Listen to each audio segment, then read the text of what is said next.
Que font ces personnes-là qui ont de bonnes habitudes alimentaires? Aujourd'hui, nous allons nous pencher sur 4 bonnes habitudes alimentaires. À tout de suite.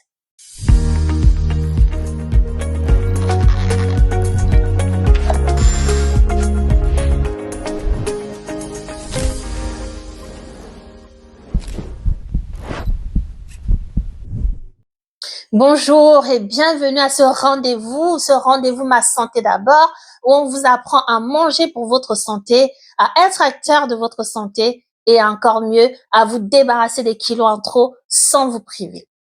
Pour ceux qui me connaissent pas, qui suis-je? Je suis Dorine Gona, pharmacienne de profession et moi-même sortie de l'obésité sévère. Donc ici, nous parlons des kilos, de comment manger, de comment préserver sa santé sans tabou. Nous parlons vraiment de l'obésité et tout ce qui en découle sans tabou. Sentez-vous à l'aise de poser des questions et surtout, devenons ensemble des véritables acteurs de notre santé. D'accord?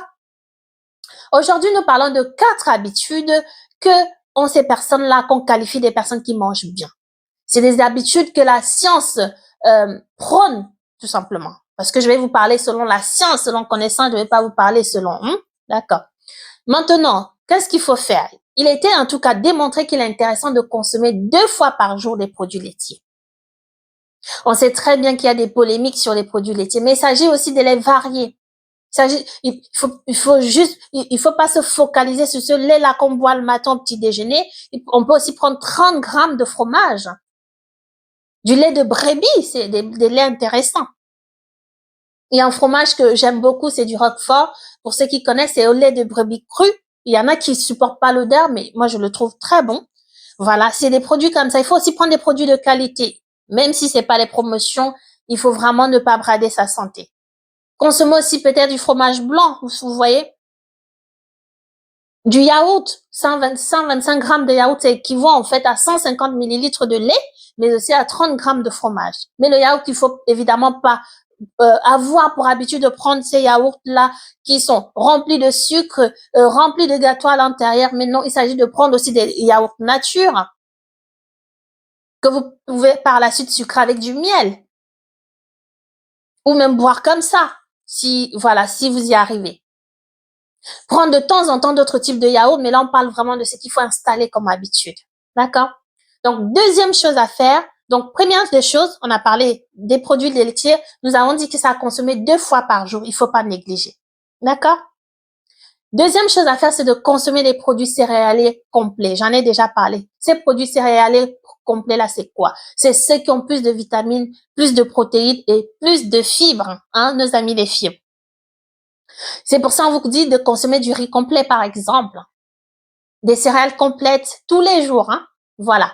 Céréales complètes, c'est tous les jours. Soit du riz, soit de la semoule, même du pain complet, de la farine. Si on va consommer de la farine, il faut que ce soit cette farine-là qui est plus 110. C'est la farine complète. Donc, privilégiez ces farines-là aussi riches en fibres. La farine de manioc, la farine d'igname, de patates douces. Voilà, c'est des farines vraiment qui sont riches en fibres. Donc, d'où l'intérêt de prendre ce qui est en fait produit complet. D'accord?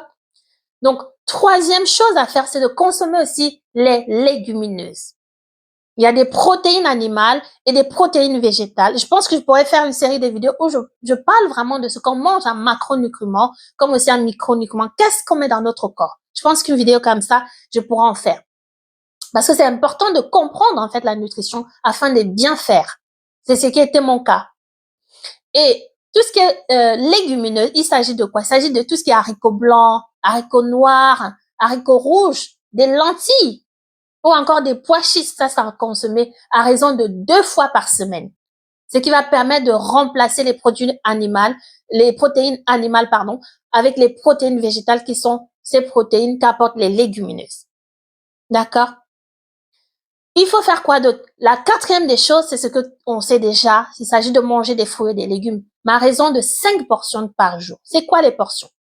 Lorsque vous mangez une pomme ou une poire, et maintenant vous alternez avec les légumes dans une journée, il faut savoir qu'il ne s'agit pas de quelques feuilles de salade, quelques feuilles de légumes pour décorer l'assiette. Non, il s'agit vraiment d'une portion.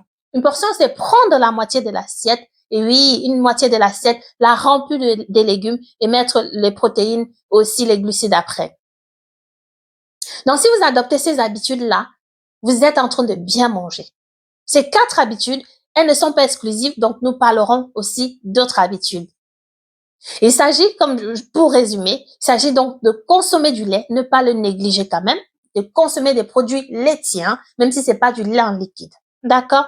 De consommer tout ce qui est produits céréaliers complets. Ça, c'est la deuxième habitude. Troisième habitude, de consommer les légumineuses. On a bien dit à raison de 2 fois par semaine. C'est important. Et aussi de manger ces 5 portions de fruits et légumes. C'est-à-dire quoi? Les légumes, vous allez manger par exemple à midi et le soir, et vous mangez votre fruit, qui peut être la pomme, la poire. Vous pouvez consommer un fruit par exemple le matin. C'est des exemples, hein, mais en fait, ce qui est important, c'est de faire vraiment les 5 portions. Un fruit le matin, à midi, le soir, en fonction du fruit que vous aimez. Évidemment, si vous voulez perdre des kilos, on va pas prendre les fruits très caloriques comme le kaki ou encore la banane le soir et on va se coucher sans mettre des fibres à côté. Il y a tout cet équilibre-là à revoir quand on veut perdre des kilos. D'accord? Mais ce qui est sûr, c'est qu'il faut passer à l'action. Même si l'information, vous l'avez déjà, il est important de passer à l'action.